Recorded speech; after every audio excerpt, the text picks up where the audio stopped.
Why do I have a bad feeling about this? Anyway, it's bound to be interesting.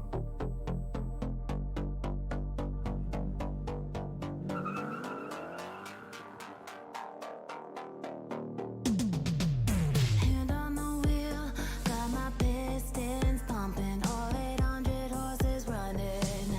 Oh baby, 125 in the middle of the night, got my engine thundering. Dream machine, racing queen. This is a third generation Honda Prelude.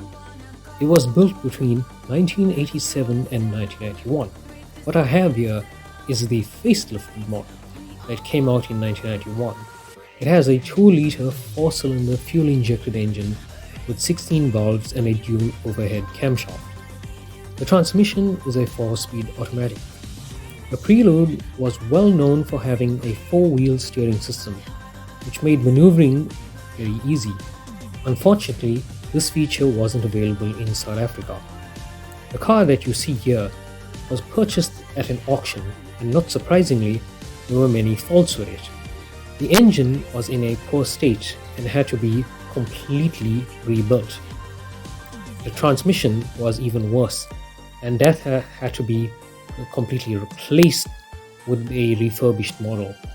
However, there are still numerous issues that need to be sorted out. I have grouped the faults under categories of safety, mechanical, electrical, and cosmetic.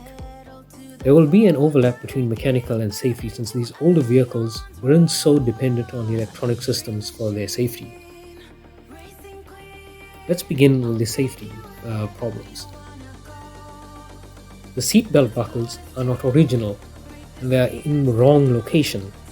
They are supposed to move with the seat as you adjust it. The battery bracket is missing. This is dangerous since there is nothing holding down the battery, which may cause a short circuit if the battery bounces up while driving and makes contact with the bonnet.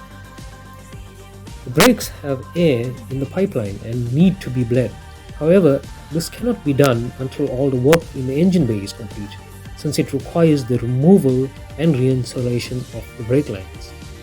The handbrake lever is way too tight and does not engage the ratcheting mechanism when pulled.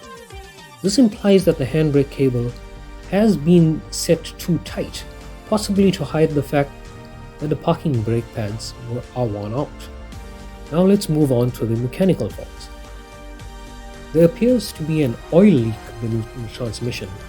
This may be due to a bad seal, or it could be due to too much fluid being inside the gearbox. Piping coming out of the power steering pump seems to be installed wrong. While this does not affect its operation, it does interfere with the engine's dipstick. The driver's side door is sagging. This is normal for a car this old. Also taking into account that these doors are much larger and heavier than that of a 4-door saloon. Electrical faults. The battery terminal connectors are worn out and don't fit properly. The original key has been lost and it has been replaced with an aftermarket key and immobilizer. An aftermarket stereo system is installed, but it is not connected properly. Some of the speakers don't produce any sound and the stereo turns on even when the key is removed, which means that it bypasses the ignition system. There are also a bunch of heavy gauge cables in the booth where a subwoofer and amplifier probably were. A ridiculous LED underglow system has been installed and it connects directly to the battery.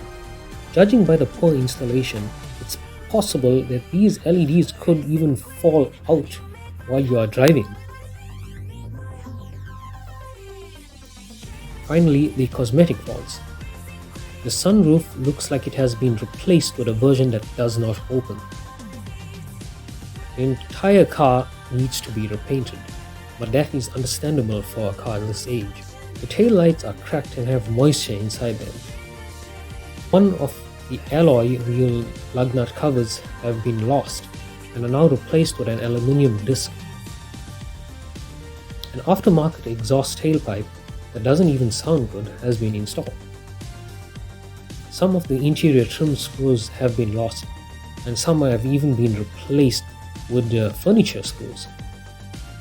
As you can see, there is a lot of work to be done on this car, with some tasks being nearly impossible.